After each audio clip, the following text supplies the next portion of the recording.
Hello, we're the Billboard Road Crew, and we'd like to thank you for coming on this road trip with us. Today's pit stop is the 2022 Worst List. Today's drivers are Sundrop, Roadrunner, and Fanstar.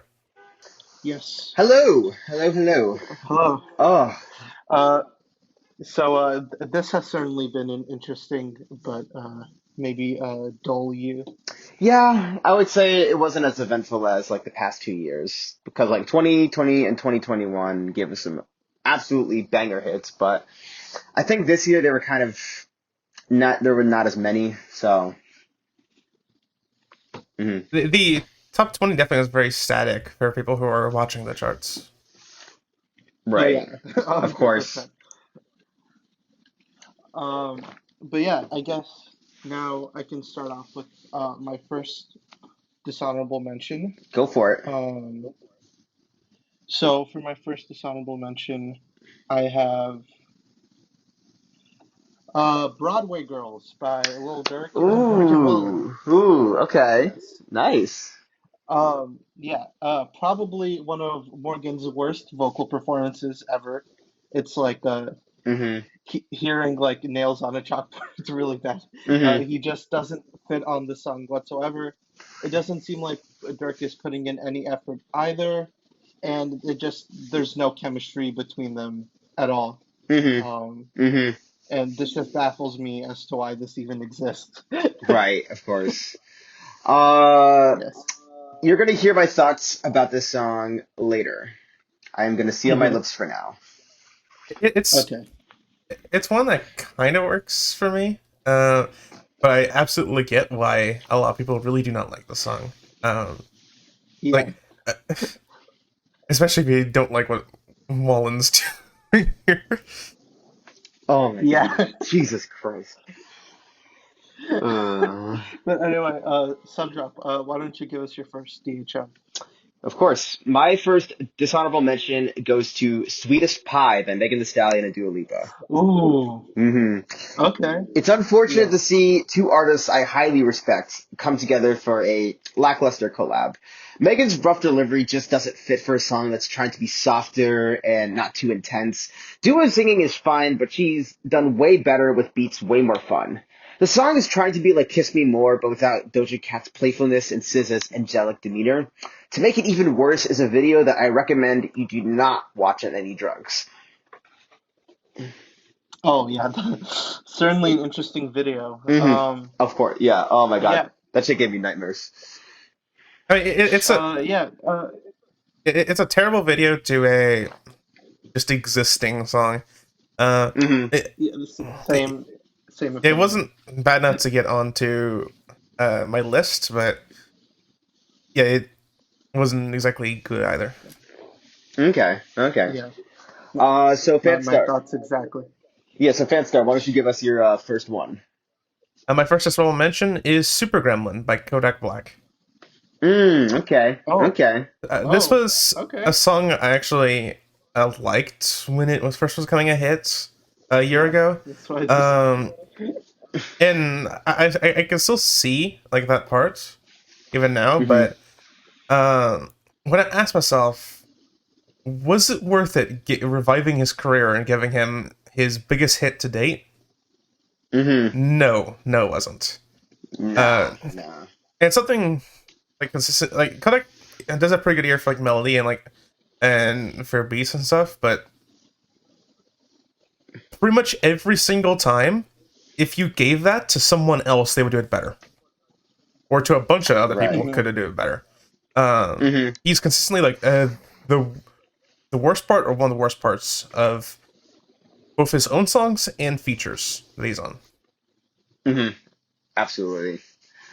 Super Yeah. Gremlin is another song I'm gonna have a lot more to say on as we continue. Same here. Yeah. hmm Um, but yeah, I cannot agree more with all your points there. And it really surprised me it's on your dishonorable mentions because I remember from earlier in the year when you said you really liked it. So that's definitely a surprise. Um, so yeah, Sundrop, why don't you give us your second dishonorable mention? Didn't you? I thought you were gonna give your second. Oh, since we're around now, you give yours first. Okay, okay. Since I went, yeah. You got it. So dishonorable mention number two goes to AA by Walker Hayes. Okay. Yeah, I couldn't resist picking on him again. In my review of country stuff, I gave the song credit for actually trying to be funny on purpose, and I think there's still a charm to this one, but I still made it a dishonorable mention because, well, it's still Walker Hayes. The sound is still dopey and hollow, and he doesn't show that much vocal talent. Like Walker's trying to stay out of AA, but maybe he should try to stay out of people's worst lists. Yeah. Not gonna lie, I actually like AA. Okay, It's okay. definitely not like best list material, but I Mhm, don't know. I do find something endearing about the song. mhm. That's totally fair. And I Yeah. will have more to say about AA later. Oh, well, look at Okay. that. So is it Roadrunner's turn now? I think it'll be my turn. It's Fanstar's now. Yeah, my Yeah. dishonorable mention number two is Big Energy by Lotto. Okay. Okay. This Yeah. was kind of like Supergram, another song that I liked at first, and when it was on Bubbling Under, I initially was rooting for it to become something. I kind of regret that now. Uh, it feels weird saying this on the top 10 of the year end because it never was that big on streaming. For It sure. just had radio inertia backing it Mhm. up. Um, this is Dr. Luke's attempt to recreate Say So, but Mhm. it's combined with like an obvious sample of Mariah Carey's Fantasy. Um, it's Mhm. worse than Say So in pretty much every way. Yeah, It, it's it, not it, on the it, same level. it doesn't have any of the things from Fantasy that actually good about it. Um, it strips like that all away. Um, Mhm. just to rely on like the people like knowing, oh, that's a sample. It's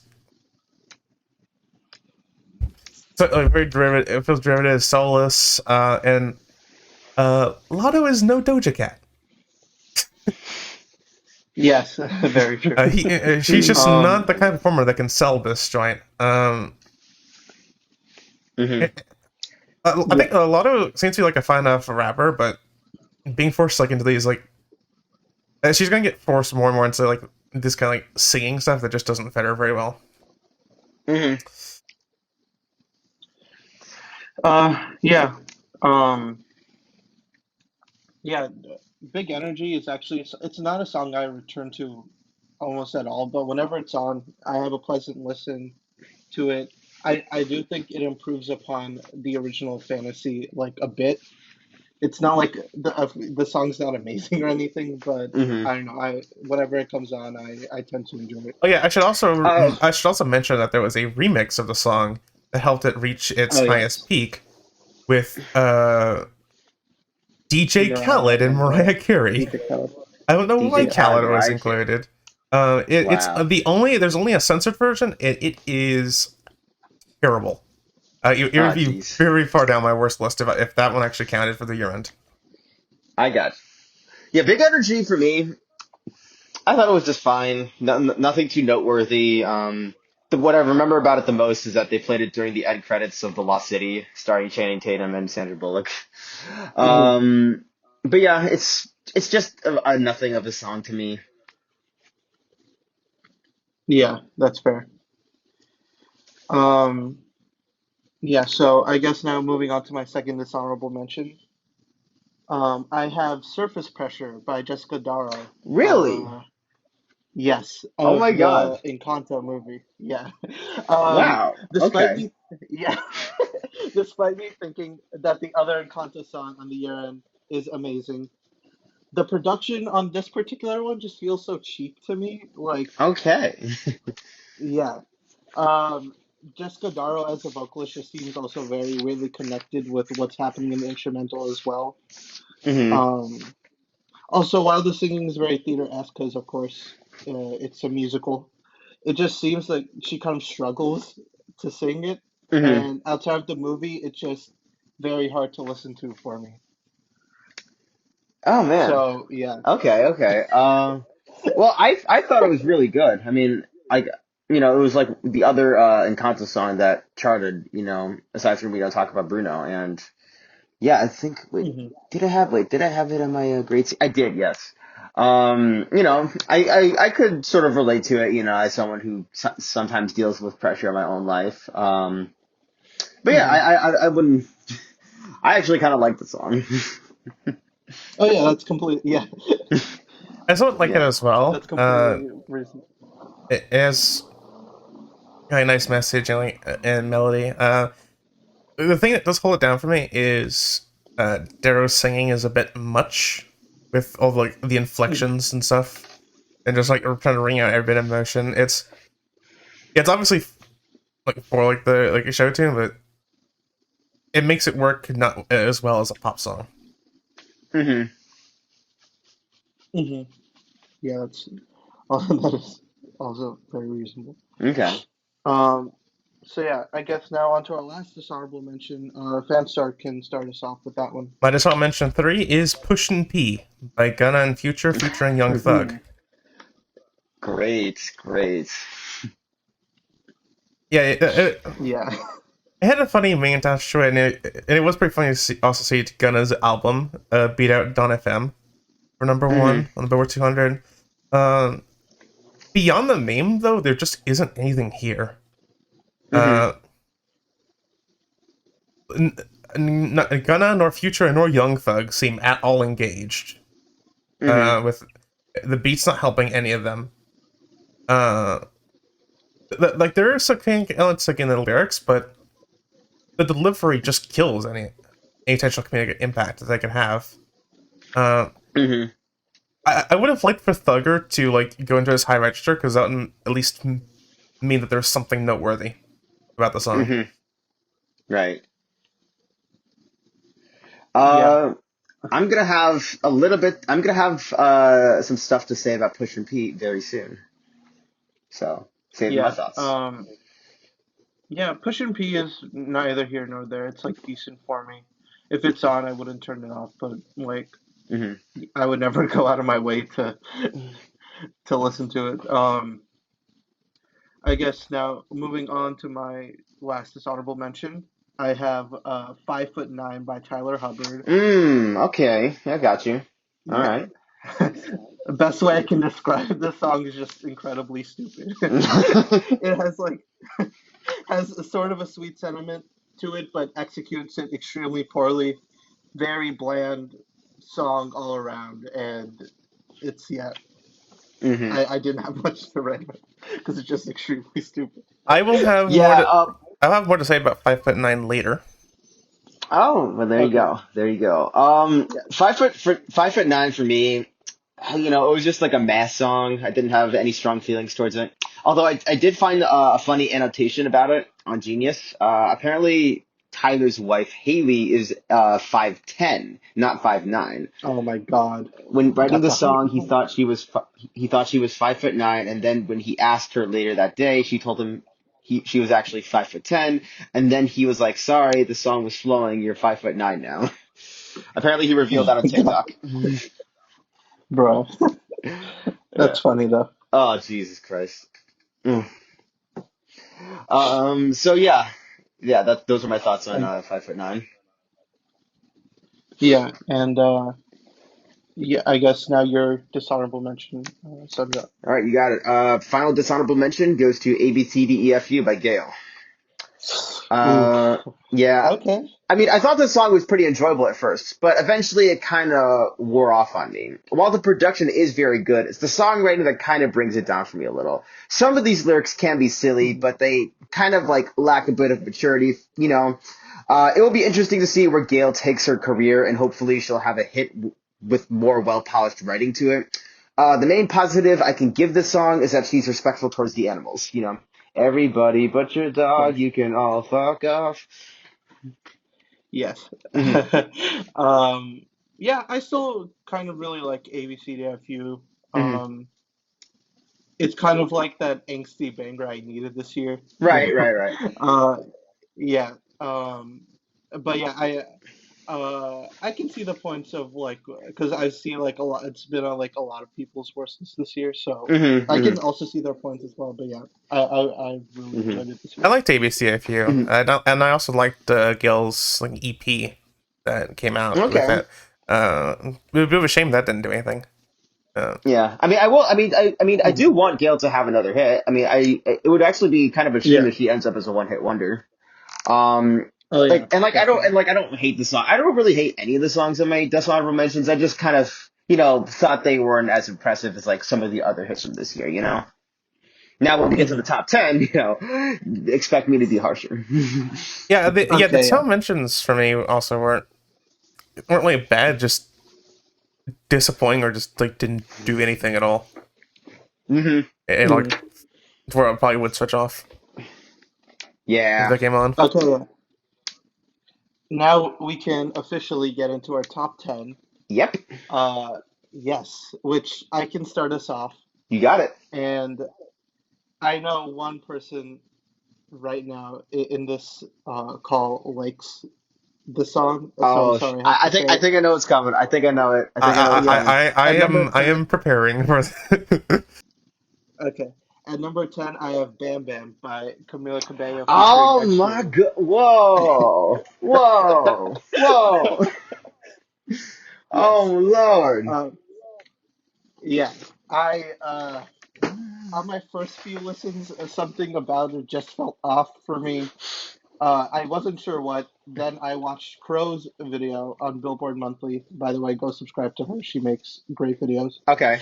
Um, yes, and yeah, I the instrumental is kind of a mess. Oh my god. Like yeah, like they it's Camilla just can't fit within the pockets of the song, and it just makes like the song kind of dizzies me. If you get what I'm saying, like it's very disorienting. Oh my god. Um, Yeah, and it's just I also feel like it's another duet where there's no chemistry with Ed. Camilla's voice continues to not impress me, although I kind of wish Psycho Freak became bigger than it was. Mhm. Uh, very happy that Camilla could finally feel liberated. Mhm. That was like a happy message to the song. Mhm. But also, it kind of makes me wish that When You're Gone by Shawn Mendes also became a hit. Mhm. Because that one is actually good. At Okay. least in my So. opinion. Okay. So Yes. a lot to process here for me. Uh. Hmm. Of course, I kind of disagree. I still really like the song. I really like its atmosphere, and I Yeah. really like I do kind of like its sentiment as well. I think it is fair to say that Ed and Camila sort of lack chemistry throughout the tune, and Hmm. yeah, I think sometimes the lyrics can be a little bit clumsy, but I still think it's a great song. I still love it, Yes. love it. Yeah. I That's think yeah. it's great. I I think it's a great agree. song. Also, Itcher and Camila are both telling like different stories, but they still flow together pretty well. Uh, Mhm, the chorus I just love as well. mhm, Um, I also liked When You're Gone as well.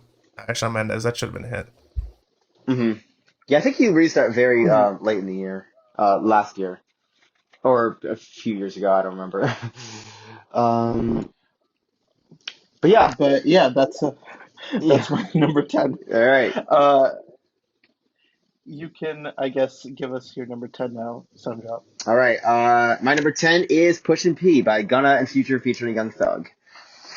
Hmm. I'm starting off my list with what I consider to be the most overhyped rap collab of the whole year. Push and P had so much momentum at the start of 2022, reaching number 7 on the chart, but I think that set the stage for the year's entire mood. The song's production just feels too lifeless and stale for it to meet. Let me start.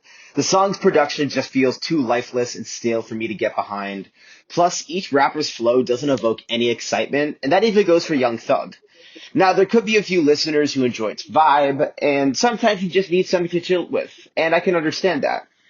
However, I think what really brings this song down for me is its central phrase. This may just be my 5-year-old self talking, but every time they talk about push and pee, I think of something completely different. Uh, I have nothing against alliteration and songwriting, but was that really the letter they wanted to write the lyrics around? Easily the worst 2 seconds for this track is "She's not a lesbian." For P, she turned lesbian. Like, guys, what is it with Drake and Future wanting to make lesbians straight? Like, can't you let a girl wave a pride flag? Goddamn.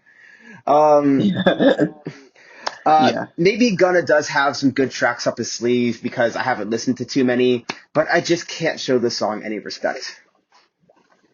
Yeah, it's completely reasonable. Yeah. Hmm. And Fanstar said his piece on Hmm. Pushing P. Right. Yeah, I didn't really like Um, anything from Gunna's album this year, though I did like one of his features on Lil Durk's album. Okay. What Okay. happened to Virgil? mhm. What happened to Roadrunner? Oh yeah, I think I remember hearing that one. That was pretty good. Yeah. Hmm. Uh, so I guess now we can move on to Fanstar's number 10. Yep. Yeah, my number 10 is First Class by Jack Harlow. Oh, Mmm. wow. Okay. Mmm. Okay. Yeah, Jack Harlow showed a ton of promise. This breakout hit What's Poppin' in early 2020, and then continued Mhm. that with Tyler Harrow and his feature on Industry Baby. Mhm. And that made me generally interested in what Harlow had coming next. And Nail Tech, the first single from Come Home, the Kids Miss You, was solid. But Mhm. then First Class went viral and debuted number one. Uh, and it was pretty disappointing. Mhm. Uh, well, Jack Harlow has always tended to use like a fairly lackadaisical flow. It was usually juxtaposed with the interesting dynamic beats and production choices, which Right. here and on most tracks from his 2022 album is just missing. Right. This one, it flips "Glamorous" by Fergie and Ludacris. He Mhm. starts doing like Mhm. an interesting thing on the hook, um, using like the letters, but he drops that like gimmick like halfway through, which Mhm. just doesn't work very well. The Yeah. verses are even weaker. The first verse, he his vocals like almost like cut out on when he says like "sweet sweet semen," Right. and then on the second verse, the thing he does like that already does like in the first half of the second verse, just absolutely kills the pacing and momentum that the song had. Mhm. Uh, he seems almost checked out. Right. Uh, and the song in general is pretty emblematic of a lot of like the um, worst trends of pop music in 2022. Mhm. Yeah, Yeah. I think I'm a little bit in the same boat. Yeah, like First Class, I'm glad that, Jack finally got it like a solo number one, but like I really wish it wasn't First Class. Like I think Nail Tech deserved more I think Nail Tech deserved more success. And First Class, yeah, it was a little bit of a lazier tune, especially because, he could have like really experimented more with like the letters in the chorus. And Hmm. yeah. Yeah. With First Class, for me, yeah, it's probably the weakest single from the album. Along Nail Tech is better, and I do kind of wish that that collab with Drake, I think it's called Churchill Downs, also Hmm. uh became bigger. But I do have like a theory about that song. Like he did that snippet that went viral, and then literally he released it like 4 days later, and that's how it like blew up how it did. And I'm thinking he might have like rushed it to capitalize off the hype. And maybe if he spent like a few like another week on it, it could have turned out better. Yeah, So like I that. think so too. Yeah, I can see Yeah. that for sure. Hmm. It could have used a bit more time in the oven. Hmm. Oh, definitely. Yeah. That album is let's say it's not Grammy worthy at all. Yeah, Uh, yeah, yeah. So with um, that, should we move on to number nines? yes, and you can start us off for that. All right, you got it. All right, my number nine pick was "Fingers Crossed" by Lauren Spencer Smith. Uh, Yeah. yeah, so thanks to singers like Billie Eilish and Olivia Rodrigo, we now have a whole generation of teenage girls laying out their angst for the world to hear. I've talked about Tate McRae and how I'm not as impressed by her music, but I can definitely say she's a step above Lauren. She gives another song about ending a relationship and how much she's grieved over it, but I don't get the sense that this boy actually did something truly heartbreaking to her. We learned that he would call her to talk about his daddy issues, but I don't find that so heinous that it warrants literal hatred. I think what really kills the song for me, though, is Lauren's singing performance. I feel awkward about saying that since she was an American Idol contestant, but the way she sells her emotion is just excessive. Olivia could let her vocals soar, but that was because she conveyed just how much effort she put into her relationship and how much it hurt to see it all go to waste. Lauren, I feel, is just being overdramatic about a romance that doesn't sound like it was all that messy. It just sounds like you Yeah. two were a bad match for each other. If you want to hear Lauren Spencer Smith at her best, I recommend her song Narcissist, which actually shows a lot of pain she's gone through. But fingers crossed, I can only give a thumbs down. Yeah, Yeah. I somewhat liked Fingers Crossed. It is definitely not a mature song, but I don't really see that as a negative. Okay. And I do think she's a fine vocalist. I actually really hmm liked her second single this year, Flowers, which is Flowers another actually, ballad. yeah, Flowers I actually thought was better than Fingers Crossed. Yeah, I really like I that do one. too. It was a shame that hmm didn't do much. I, hmm I will have more to say on Fingers Crossed later. Ooh, okay. There you go. Yes. Nice to hear. Um, All right, so who's next? I'm Fanstar. next. Yeah. My number 9 is "I Ain't Worried" by One Republic. Mm, Okay, yes. let's go. Why couldn't the hit from Top Gun have been "Hold My Hand" by Lady Gaga? That's actually that was a pretty solid song. Uh, hmm yeah, "I Ain't Worried" One Republic's biggest hit in since 2013, for sure, especially Yeah. globally. Uh, and it's one of their weakest offerings. Uh, hmm Uh, the uh-huh. mixing is quite poor, especially with like the guitar. Uh, hmm I don't like Tedder's vocals here. The whistling at the end of each chorus just. Ugh. I don't hmm like whistling in general in songs, but I really don't like it here. hmm Um, and it's also just a worst flip of "Sucker" and "Feel It Still," Right. which are both hits from 2019 and 2017, respectively, Right. which also haven't aged the best in their own Neither right. of them. Mhm. Uh, Um, yeah. yeah, I'll have more to say on that later. Me too. Me too. Okay, yeah, it looks like we're all. um, Yeah. okay. So for my number nine, this might be my hottest take uh of the whole list, Oh and God. I don't care. Okay, yeah. Um, I think Fanstar might know. I don't know if Okay. anyone. Okay. Okay. Uh, All right. Let's see. Let's hear it. okay. I have at number nine. I have "Break My Soul" by Oh, Beyonce. you gotta be kidding me. Yes. Oh my Um. God. Yeah. Oh Uh. man.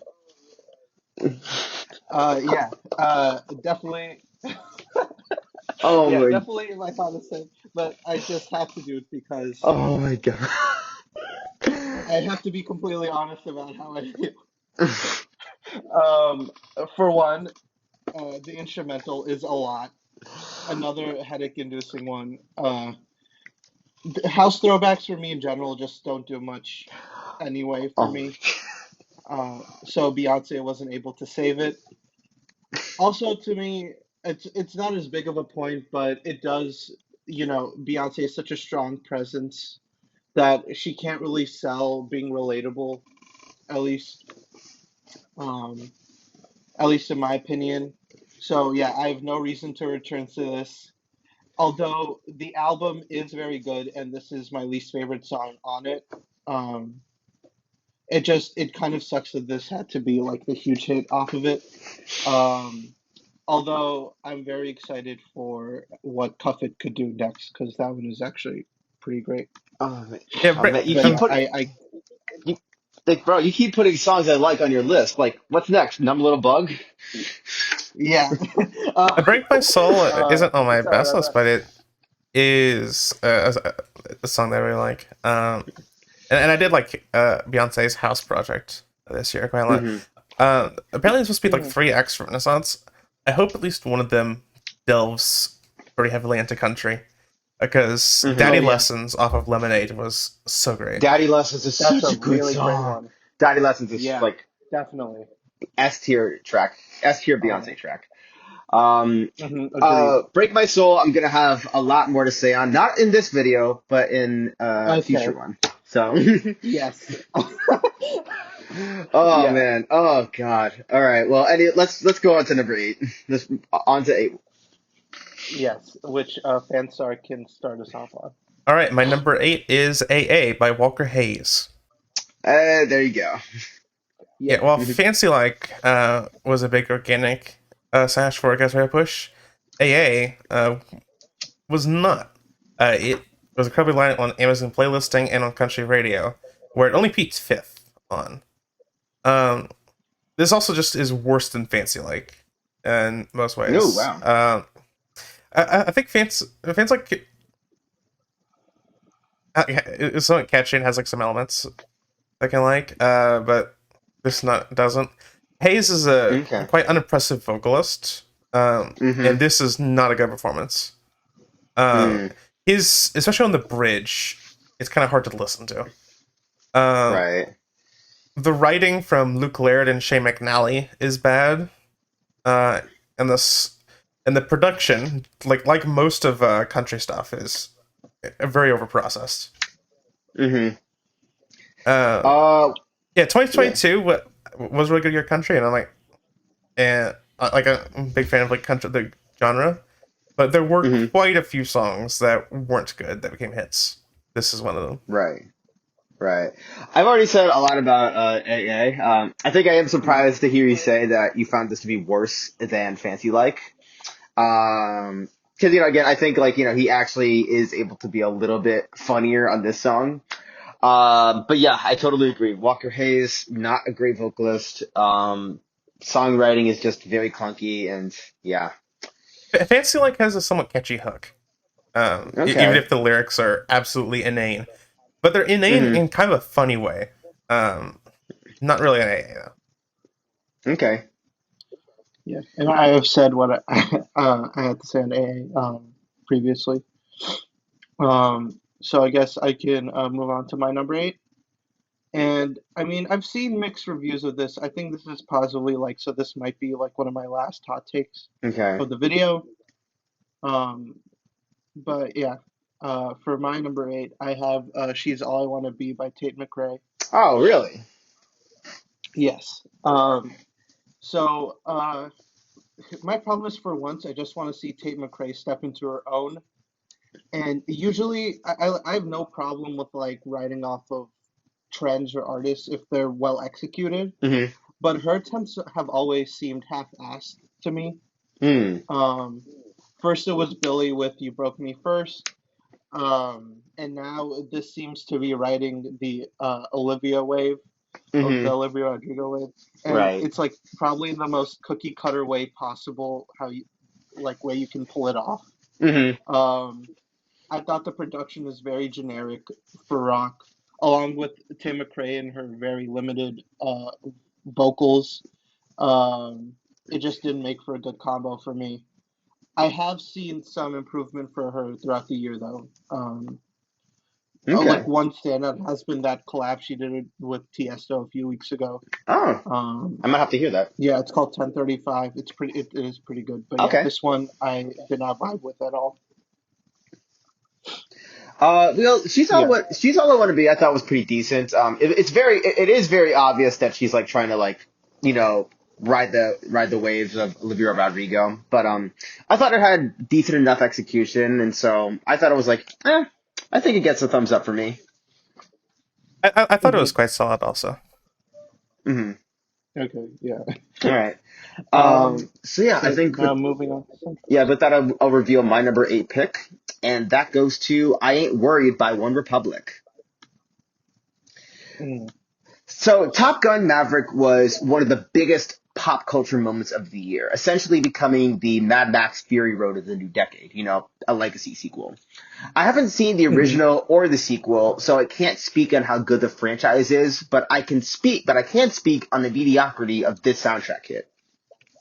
To start with the obvious, Ryan Tedder just recycled the beat from Sucker, which was already a copycat of Feel It Still, all down to the whistling, the plucky bass, and groovy tempo. Now, this isn't necessarily a bad thing. Like, take their 2014 hit Love Runs Out. That was pretty much a rehash of Rumor Has It, which was also produced by Tedder. But that's not a factor because Love Runs Out has passion, it has energy, and an intricate production. It's a song where Ryan promises to make his relationship work with his lover, and he sings with so much soul. I Ain't Worried is just going for vibes. And I think Todd was right about vibes getting old when he was discussing Glass Animals. This song is definitely not saved by the lyrics, which are just about Ryan promising to live life to the fullest with no noteworthy lines.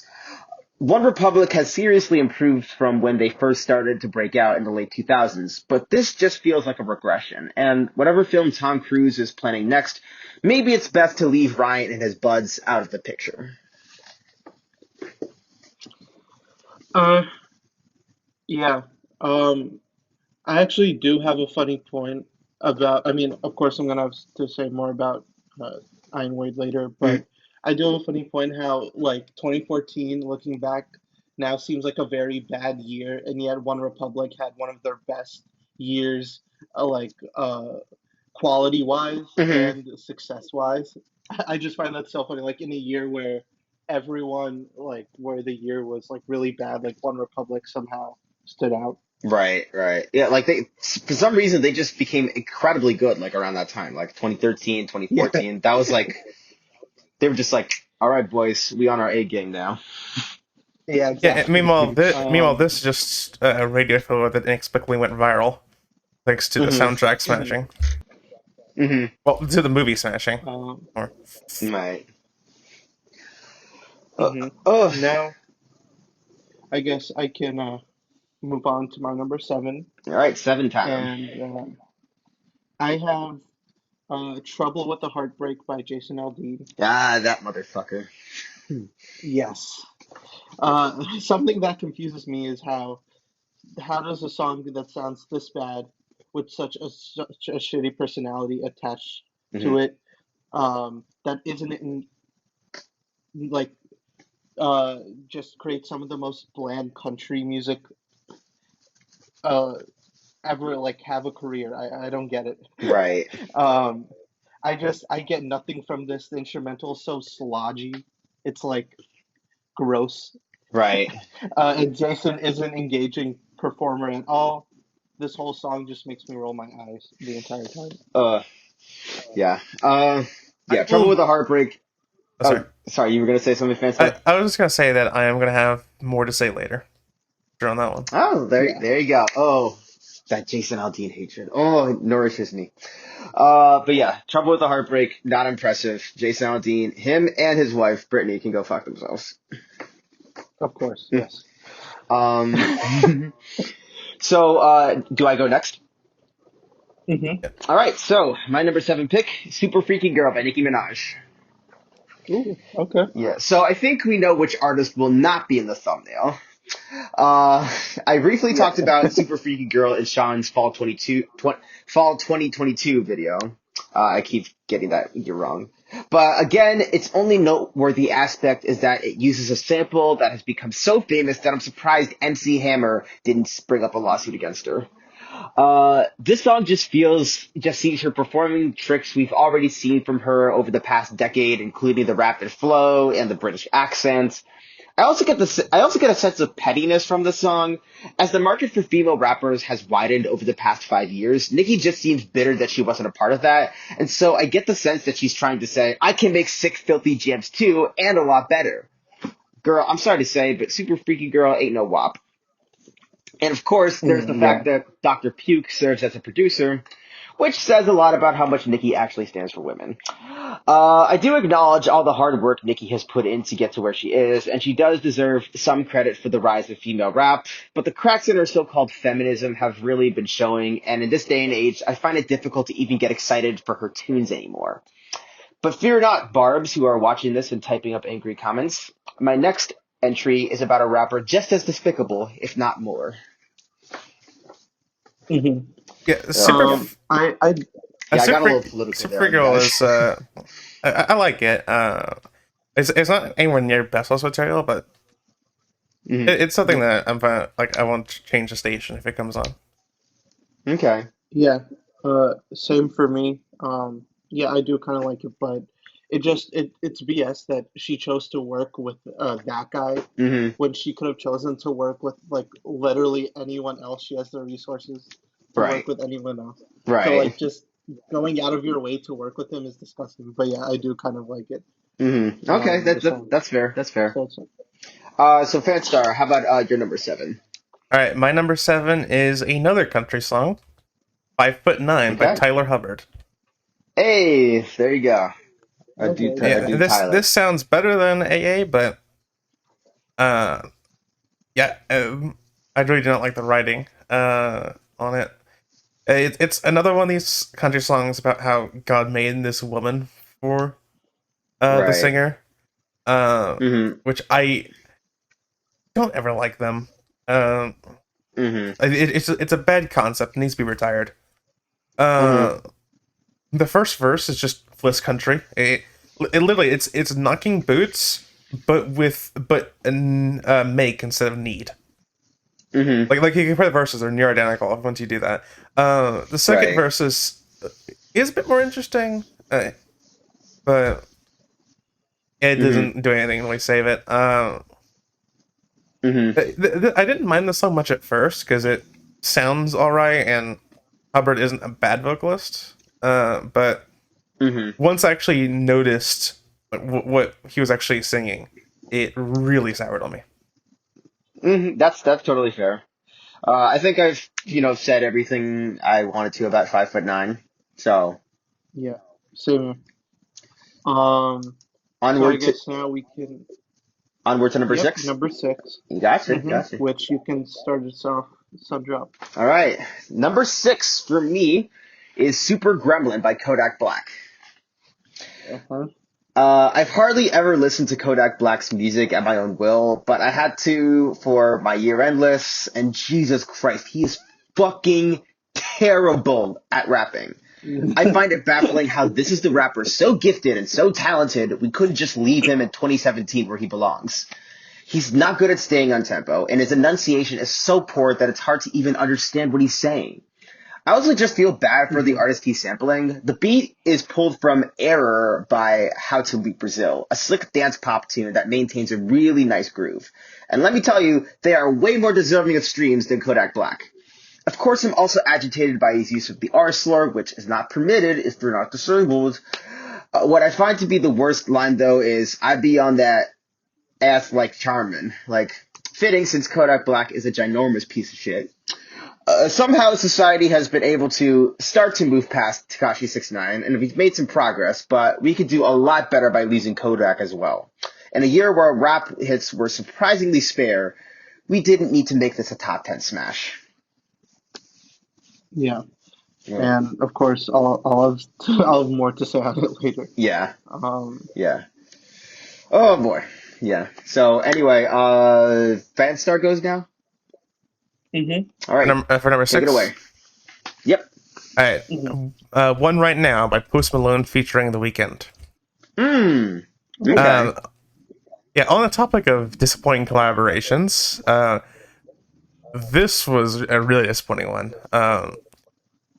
You'd think with a collaboration like these artists, like they would bring each other up, but they just bring each other to the basement. Mm-hmm. The lyrics are incredibly vindictive and pissy without having earned any of it. They just come off as shitty people. Mhm. It's just very immature. Yeah, From I them think both. Yeah. that's fair to say. That's Um, very fair to say. their vocal performances also aren't great. Mm-hmm. And the blocky production does not work. It doesn't sound good. It doesn't help. It doesn't complement either the vocalists here either. Post Malone's album this year, 12 Karat Toothache, was in general also quite a disappointment. And while it had a couple big singles, it massively underperformed commercially. Yeah, it seems like Posty is in a decline in his career.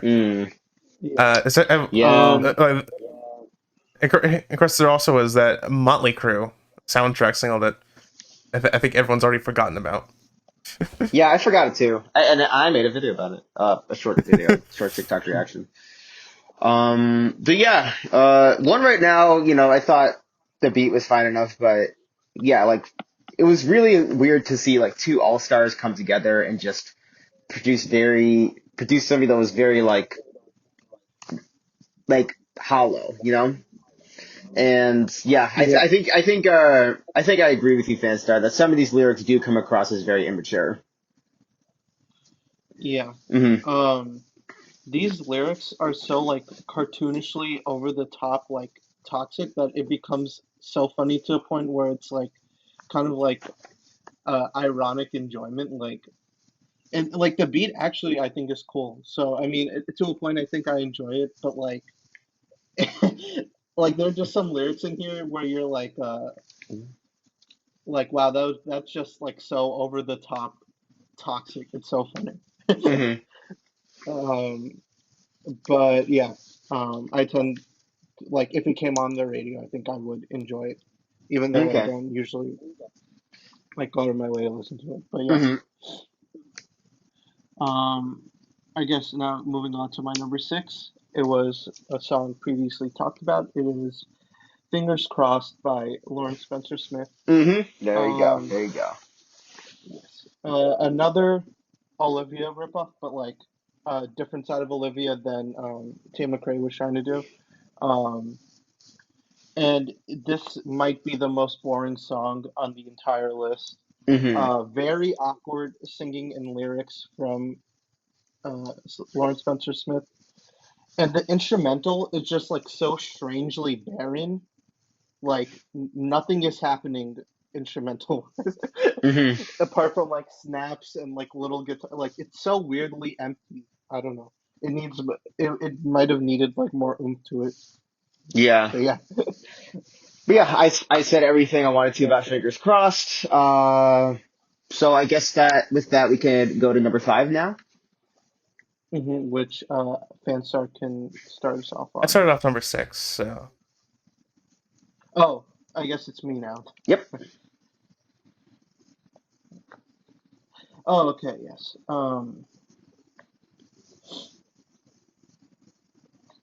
Oh no, Sundrop started us off. But it's okay. I start us off.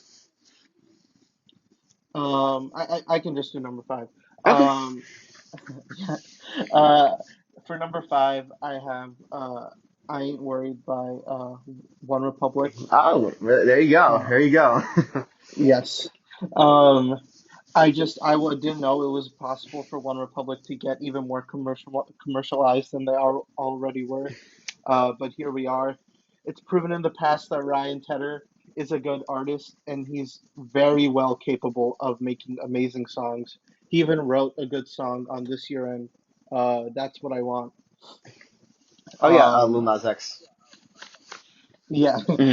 Even then, this feels like I call it like algorithm music, where it's like precisely created for the radio, and every word is there to like fit a vibe / like just radio fodder. And the whistling cliche is so played out. We can stop making songs like this any day now. Well, there you have it. One song that all of our lists have in common. Yes. So I guess that means I can move on. I can give my number 5 right now. 5. All right, so that was "You Proof" by Morgan Wallen. Even for a guy like him, this is just disappointing. What makes the song such a drag is that it's totally out of character for Morgan. He's known for his emotional depth, hitting that core of humanity that a lot of people can place themselves in. We see this in songs like "More Than My Hometown," "Sand in My Boots," and "Chasing You." They paint detailed scenes of Morgan with his various sweethearts, and then hit you with themes of heartbreak and depression. It's really heavy at times. This song is straightforward with its lyrics. I try to drink you away, but it just reminds me of you even more. Like, there's no story for listeners to latch onto, which has always been Morgan's specialty. It also helps those other songs had way more tasteful instrumentation. It's so hard to stand that goddamn trap beat that's supposed to carry the whole tune. It's like he's taking pointers from the trend of bro country that was big like 8 years ago, even though he grew big just at the right time when the genre was moving away from it. If there's anyone I truly feel sorry for in this song, it's the bartender who's forced to listen to Morgan's woes as he drones on for what I can only assume is hours. Just like Mo, I want to tell him to pack it in. Sorry, which Morgan Wallen song was this about? You I proof. blanked out. Okay, yeah. Yeah. Uh, I need something that to is prove. that is funny that I had to ask that because now a lot of his songs tend to be about drinking, so I have no clue about which one you were talking about. But Yeah, yeah, yeah, yeah. It's hard to distinguish. There's like whiskey glasses and so many other of those songs. yeah. Hmm. I actually Uh, liked You Proof, though it is weaker than most of his other singles, for sure. Hmm. Um, if not like outright his yeah. weakest since Hmm. since Chasing You, I think. 'Cause I wasn't Okay. huge on that song. All right. Roadrunner, Yeah, any I thoughts? mean, Oh, sorry. yeah, I like it. I completely understand why people don't, of course, but um, it, I think it's kind of a bop. So And it's definitely not like near best list material for me, I though. definitely prefer for him to go towards more organic and like even near traditional Hmm. instrumentation and production, but it works for what it is. Hmm. But yeah, I guess now, Fanstar, you can give us your number five. My number five is Enemy by Imagine Dragons featuring JID. Ooh. All right. All right. Yeah, this is their first big hits, their biggest hit since No. Believer in Thunder back in Hmm. 2017, Hmm. and it I think one of their worst hits today. That's It fair to say. yeah, Reynolds' performance is pretty awful here, especially on that chorus.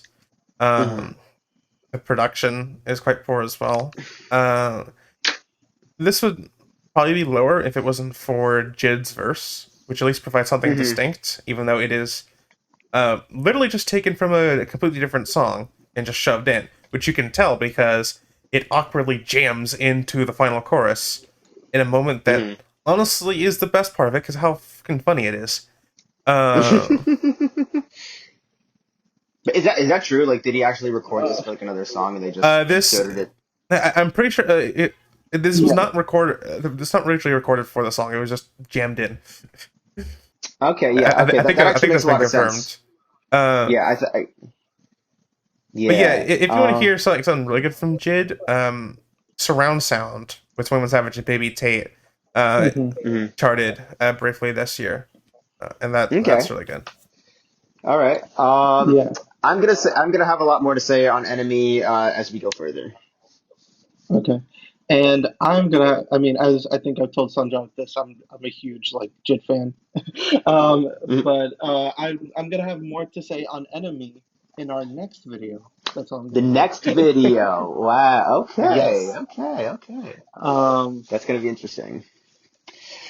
So I think we can now move on to our number fours. which I think now you start us off, All right, Sundrop. let's go. My number four pick was "She Likes It" by Russell Dickerson featuring Jake Scott. Yes. Yeah. Yeah. You have no idea how pissed I was to find that this song only peaked at number 63 on the Hot 100 and still made the year-end list. But alas, Hmm. Russell Dickerson's limp romance song is here, and boy is it something. He just gives a bunch of easy rhymes of what his wife enjoys, like buying her flowers, letting her pick the movie, planning dinner reservations. Like, they're not interesting. They're just typical traits any woman would want in her man. Russell was already doing terribly with the production, using his singular electric guitar to try and set the mood. But the second I heard that vibrating bass on the chorus, my knee-jerk reaction was to place it in the terrible tier. It doesn't even fit the vibe the song is going for. If you want to create a calm and soothing love jam, maybe don't make the bass so powerful it knocks over the tequila from the counter. The most uncomfortable moments, though, are when Russell and Jake sing the little oohs on the pre-chorus. She likes it when I ooh, ooh, ooh. Like, I prefer not to know what the oohs are representing here. Yeah. I haven't heard much of Russell Dickerson's other work, but either way, I'm displeased this was his first song to make the year-end list. Needless to say, I don't like it. I will definitely have more Yeah. to say about this later. It actually was not the Same lowest here. peaking song to ever make the Hot 100 year end. That was a different Oh, song good. from this year end, Flower Shops by Ernst featuring Morgan Wallen. That was close to making my dishonorable mentions. Yeah, that one only peaked 64th and charted for fewer weeks, but managed to sneak on. Yeah. Yeah, Oh, jeez. I'll also have more to say on She Likes It Later. All right, look at Um, that. yeah. So yeah, Fanstar, you can go My say number number 4. 4 is To the Moon by Junior Choi and Sam Oh my Tompkins. god. Here Okay. is the obligatory fragment of a song that went viral on TikTok and then became a big radio hit that made the year end despite not having much singing. This also is an obvious interpolation of Bruno Mars' Talking to the Moon from his debut project Doo-Wops and Hooligans. Mm-hmm. I like that Talking to the Moon, but I haven't liked any of like the TikTok hits that have like flipped it, this included. The main the song itself is a fragment, pretty forgettable. The most notable thing about it is the name and the single art, which is a screenshot of an Elon Musk tweet saying "to the moon" in reference to crypto. Mm-hmm. That just makes me disappointed. At least Okay, 2022 has been a bad year both for crypto and for Mr. Musk. Yes, Mm-hmm. that is true. Another thing about this is that this is the only drill song on the 2022 year end, which is such a shame. The genre had a breakout moment in 2020 with Dior by Pop Smoke, but but after CJ's Whoop-Dee went top 10 in January 2021, it's really struggled to gain any traction. Yeah, it would be nice to see it pick up a little bit more since it's like a very brand new trend. You know, hopefully it'll catch on. You have anything to say, Sundrop, about this? I don't really have too many strong feelings about it. It did make me feel nostalgic for Bruno Mars's Doo-Wops and Hooligans era, but nothing else really noteworthy. The reason I asked that is my number 4 is also To the Moon by Jono Joy and Sam Oh, well, look at Tompkins. that! Nice. Yes. Mm. And I just have very similar points to Fanstar. This is maybe like the biggest crap you can take on Pop Smoke / Drill's legacy. A song that is so lazy in so many aspects. One, it used the popularity of To the Moon, which was already popular on TikTok. Two, marketing the song towards crypto bros on TikTok, even if there was no actual references to it. And three, having like the most lazy delivery I've ever heard on a rap song this year. Like you, like it sounds like he's sleeping. Like Right. you can't even make out what he's saying. Very lazy and headache-inducing song all around. How did we let this make the year end? Yeah, that's pretty unfortunate. Yeah, you know, now that I actually know the story behind the song's success. Yeah. It just seemed like so marketed towards trying to make it become a TikTok hit, which like yeah. Which Yeah. isn't bad if the song's good, but this is just so lazy. Right. So I guess Guess I'll kick off Yeah, number so 3 here. yes, let's Yeah. do And my threes. number 3 is another country song. Okay. The number 1 song on Country Airplay for 2022, Take My Name by Parmalee. Yeah, that song. Okay. That's Yeah. that fucking song. Boyfriend Country had been Parmalee. on the decline for a few years, but inexplicably, a song from that subgenre managed to be the biggest on radio this year, and it is one of the worst examples of that subgenre. Yeah, Parmalee uh, are just not very good. Their previous year-end hit, "Just the Way," is even worse, and Mhm. this is still really bad. Uh, the writing it comes off as just extremely slimy. It Mhm. and Out of Boyfriend Country, this also is one of the worst written Boyfriend Country songs. Mhm. It really just comes off that he just wants to get in this girl's pants, Mhm. not actually, have like settle down and marry and stuff. Right. Right. Right. And she would probably be better Uh. off rejecting him for someone else Yeah. Oh, to yeah. value a Yeah. singer. No. I wouldn't blame her. I wouldn't blame her. But yeah, this song I'm gonna have quite a bit to say. In a moment. It's not my number three, but just know that it's coming soon. Same. Yeah. Same goes for me. I'm gonna have more to say about it later. Mhm. Um. So, number three, I have "She Likes It" by Russell Dickerson and Yeah. Jake Scott. There you go.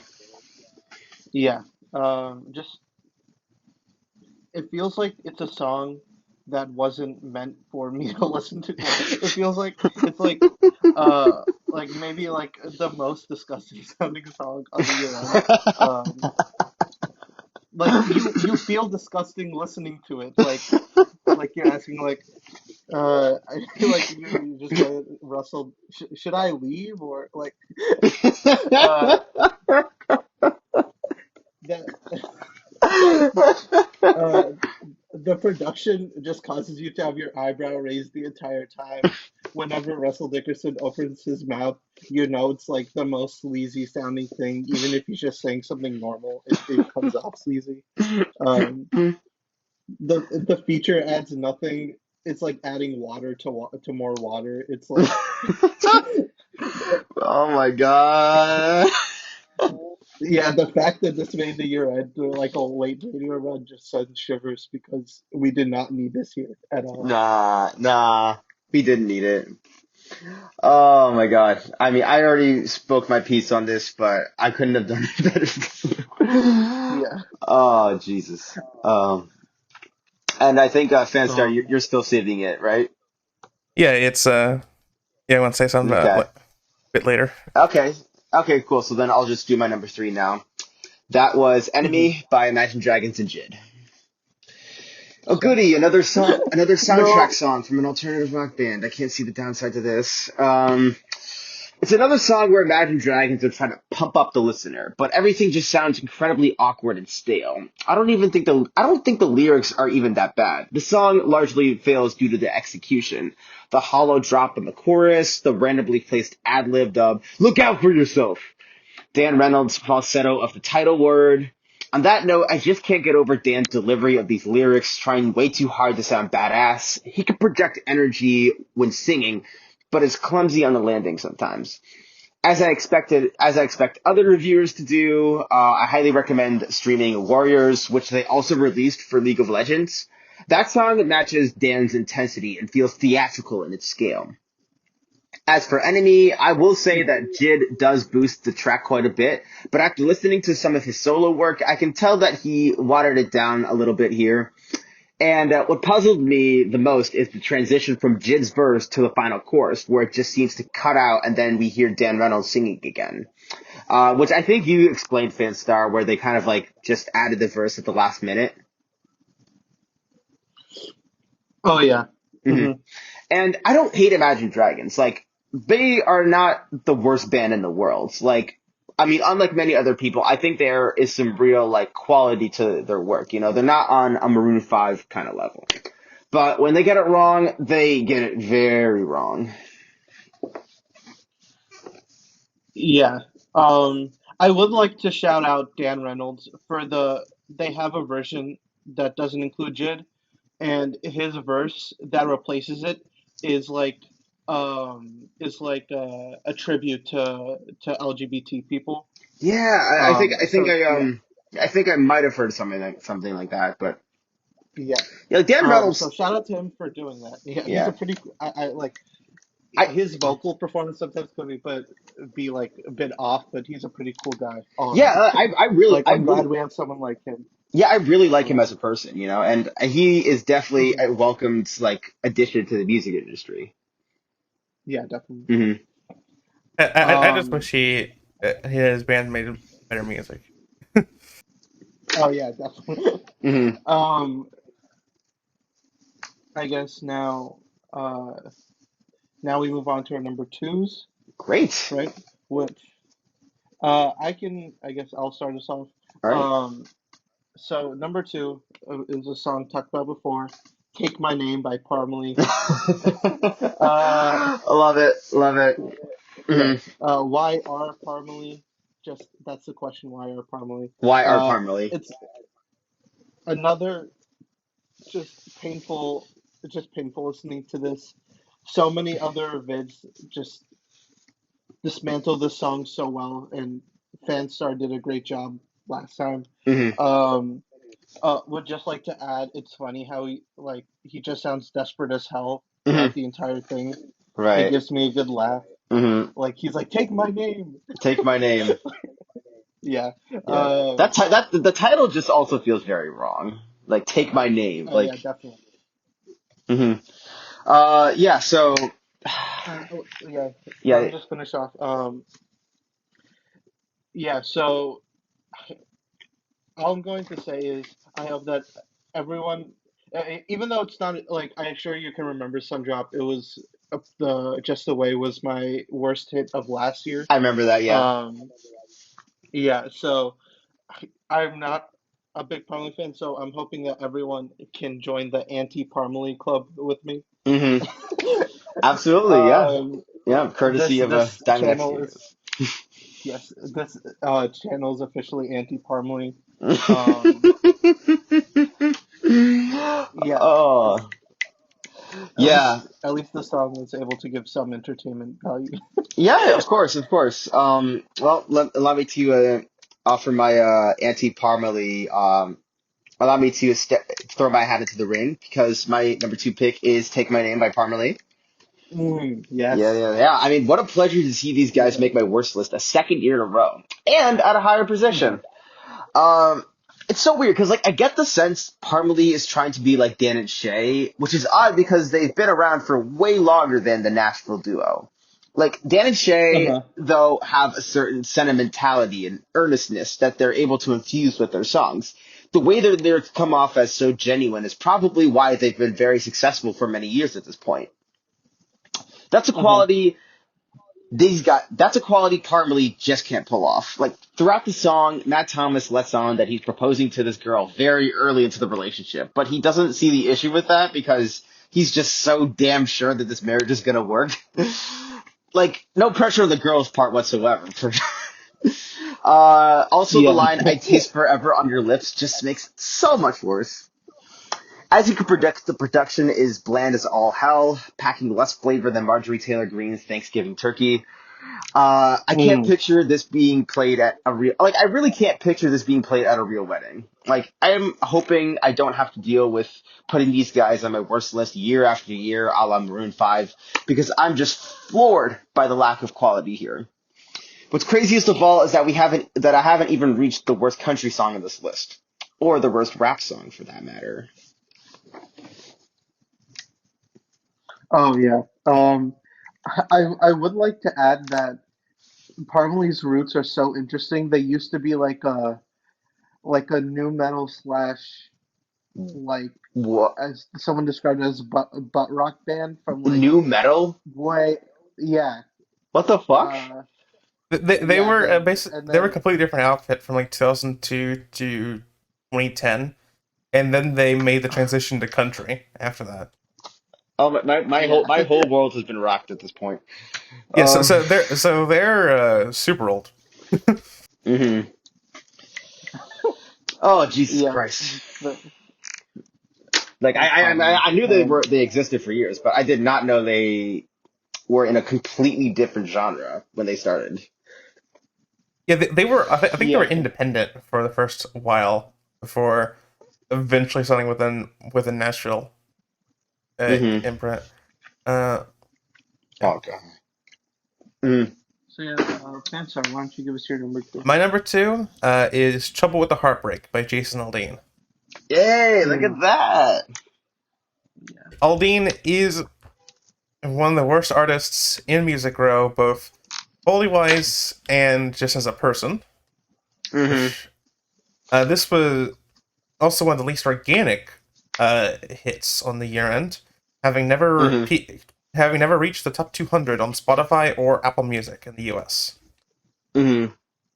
Uh, Aldine is a quite limited vocalist, and his songs are always like so overproduced and just like sludgy and bad sounding. Uh, Mm-hmm. Yeah. I'm just hoping with like the rise in like more organic instrumentation and like neo traditional style stuff that Aldine just gets left in the past because Mm-hmm. I think we would all be better off for that. Oh yeah, yeah. Hmm. Yeah. That he needs to be stopped. uh but Yeah. yeah, I think we talked about that song already. So why don't we do some number Yeah. ones? Which, as per tradition here at the Billboard Road Crew, we will all say all at once, and then we can all discuss afterwards. So you ready? Yep, let's go. Three, two, one. She likes Super it. Russell Gremlin Broadway by Dickinson, Kodak Jake girls. Black. Scott. Okay. I guess I'll start off. Go for it. I have Super Gremlin by Kodak Black, a Okay. song that just annoys me and angers me to no end. Kodak, already a disgusting human being, had Mm-hmm. one of the biggest hip hop hits of the decade so far, and it just sounds like complete ass. Mm-hmm. Like the the production sounds like it was made in GarageBand. Mm-hmm. Kodak Black and MC, especially on the song, is just so laughable. Mm-hmm. Um, like he sounds so offbeat throughout the entire thing. Um, you can barely, again, another case where you can barely make out what he's saying. Mm-hmm. I just it baffles me how this became so huge. Mm-hmm. Um, And it became his biggest hit yeah, of his career. Like what the hell? yeah, and kind of, and like here's the case too. It kind of told the industry it was okay to kind of let him back in again. Like oh, okay, maybe this guy can be marketable. He there's talks that he might have like an Ed Sheeran collab coming out soon. He might Um, he definitely has a collab with Diplo coming out really soon. Um, this would not have happened if at least in my opinion, I don't think this would have happened if Super Gremlin blew up the way it did. Mm-hmm. Um, Yeah. Yeah, so I would like to mention, yeah, in conjunction with that, Kodak's 2020 album did not reach the top 40 on the Billboard 200. Like, his career oh was my god, basically done, and Mm-hmm. this was just a random cut off of his Halloween mixtape that Mm-hmm. inexplicably yeah, went super viral. It was a Right. massive streaming hit. It only did not go number one on streaming songs because We Don't Talk About Bruno was massive at the same time. It Hey. also Encanto was saved the day. well on top of being like on streaming, it was number one on hip hop radio for 14 weeks straight. And that also oh was not his wow, only Like number one one week would have there been too this many. year because he had a feature on uh, "Can't Stop Won't Stop" by King Combs that also went number one on that format. Like it was yeah, number one for I am 14 weeks. Like one week would have been too many. Yeah, it was yeah. dominant. Mm-hmm. So just finishing off, I usually don't like to put stuff like on a worst list because of the person behind it. Although, so like, if someone like that was able to make a good song, I would give credit where it's due. But this was already bad, and the story on top of it that just makes the song so much worse. Mm-hmm. It's definitely my number one worst song of the year. Mm-hmm. Totally understandable. So I think Yes. I'm gonna give. So I'm gonna elaborate. Super. Yeah. Okay. So As said before, my number one pick is Broadway Girls by Lil Durk featuring Morgan Wallen. Mhm. Taking the top Yes. spot on my list is a collab nobody asked for. This year had seen stars join forces to release songs to middling results, like Run Right Now and the one I mentioned earlier, Sweet as Pie. But none of them have been sloppier than Broadway Girls. I thought You Proof was bad, but I was not prepared for this tune. This is honest to God Morgan's worst singing performance I've ever heard, where he shrieks Yeah. into the mic and strains his voice like he's trying to lose it. Lil Durk's auto-tuned rapping doesn't do much to save the track. He's giving so much energy to a beat that doesn't fit him either. So many of his lyrics are just ridiculous, like assuming that all Nashville folks ride horses and bulls instead of cars, and the awkward references to Pink and Ed Sheeran. Like, I read the beat is classified as country drill. Like, maybe they'll make it work in a few years, but you can safely call this a failed experiment. It does nothing to save its lyrics, which is just the two artists whining about how girls in Nashville aren't into them, feeling overly entitled to a relationship. Most of all, this country rap collab kind of feels like it's designed to make people forgive Morgan Wallen over his racist controversy, and it just ends up looking pathetic. Like, this was just the Hmm. absolute wrong approach to take. The leads have Yeah. no chemistry, it's not fun whatsoever, and what it represents is just tasteless, and I hope it becomes a forgotten moment in music. Broadway Girls is my pick for the worst hit song of 2022. I Hmm. will mention that Young Boy has better taste in the country. Yeah. His fave is And Zach Future. Bryan. Okay. Fu- That's good to hear. Yeah. Hmm. And then, And I guess Fanstar, and you, Fanstar, Yeah, yeah. in my worst hit song of 2021, She Likes It by Russ Dickerson, Jake Scott. Yeah, it's a country song. Mm. This is beautiful. by far the worst sounding song on this year end, and Hmm. nothing about it works. Hmm. Um, it, Neither of the vocalists are good. Jake Scott also doesn't sound distinct enough from Dickerson, so it's hard to Hmm. even tell them apart. Um, the instrumentation is pretty awful with the a single limp electric guitar in the verses, and then uh, as you mentioned previously, how the bass like dominates in the chorus. Hmm. It does not work at all. Um, Hmm. the lyrics are go between generic to just utter trash. Hmm. Um, I do not need to hear Jake's Russell Dickerson doing ooze or saying she likes it when I Hmm. That's, yeah, uh, stomach churning. Mm.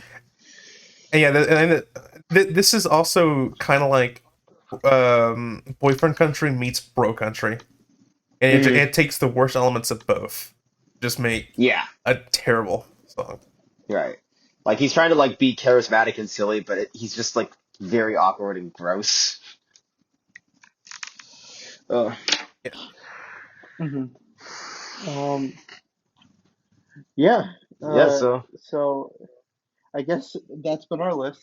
yeah, Definitely was a ride, and I think it is very emblematic that our lists tended to be very similar, yeah, especially towards the bottom. yeah. A lot of Um. repeats. Yeah. So. Um. Yeah. Unless you guys have any thoughts, Hmm. Sundrop can close this out. This is where you get off. Hopefully, you will take a trip with us again soon. But before we let you go, we would like to ask you to subscribe and like the video if you enjoyed the ride. Again, thank you for joining us, and we'll see you on the next trip. Bye. but